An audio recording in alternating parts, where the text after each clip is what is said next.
নমস্কার বন্ধুরা, আমি এখন কাকুর ছাদ বারান্দায় দাঁড়িয়ে প্রকৃতির শোভা দেখছি। দেখে মনেই হয় না এটা ছাদের বাগান। এত গাছ, গাছে গাছে কি ফুল ফুটে আছে।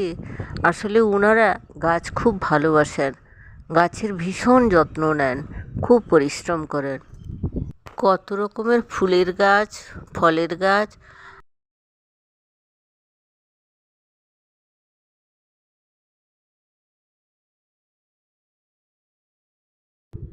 আর সেই ঘেরা বাগানের মধ্যেই রয়েছে তাদের ছোট্ট একটা মন্দির। আর মন্দিরে দেখুন কত দেবদেবী, কি সুন্দর করে সাজানো। আসলে আমরা বাঙালিরা মনে করি যে সব দেবতার আশীর্বাদই যেন আমাদের মাথার উপরে থাকে।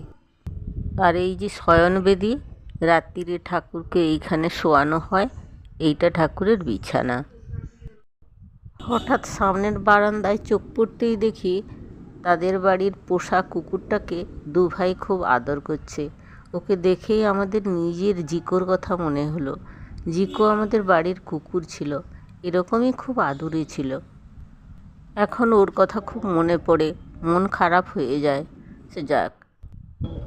এই হচ্ছেন আমার দিদা, সারাদিন ঠাকুর নিয়ে ব্যস্ত থাকেন। গুরু ওঙ্কারনাথের শিষ্য ইনি। দেখুন কেমন মন দিয়ে ঠাকুর নাম করছেন, একবার মুখ তুলে উপর দিকে তাকাচ্ছেনও না। পা ভেঙে যাওয়ায় এটাকেই নিজের চৌহদ্দি বানিয়ে ফেলেছেন। এই যে দেখুন, রামায়ণ, মহাভারত, গীতা রোজ পড়েন, প্রায় একরকম মুখস্থ। এনার কাছে বসলে কত রকমের যে পৌরাণিক গল্প শোনা যায়। রোজ 1000 বার করে দুর্গা নাম লেখেন আর 1000 বার করে রাম নাম লেখেন।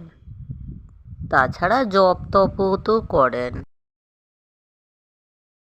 এই দেখুন লাল কালিতে লেখা, পাতার পর পাতা লিখেই যাচ্ছেন। আর কি সুন্দর হাতের লেখা ইনার।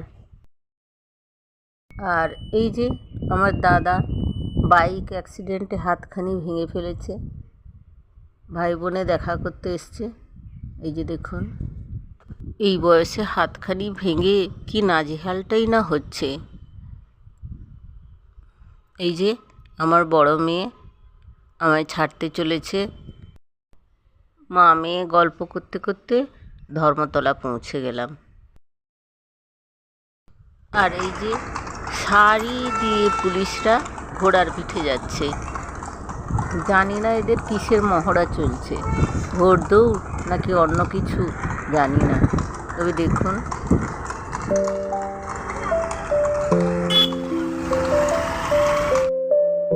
মেয়ে আমাকে নামিয়ে তার জবের জায়গায় চলে গেল।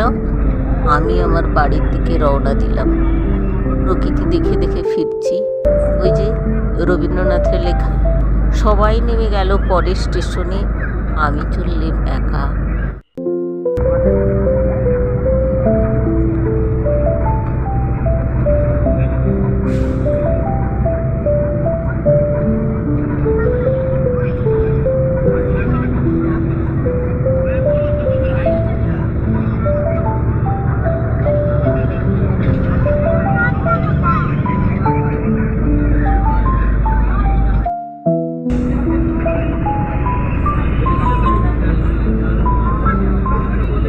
সবাই সুস্থ থাকবেন, ভালো থাকবেন, আর সাবস্ক্রাইব করে আপনাদের ফ্যামিলি মেম্বার করে নেবেন। ধন্যবাদ।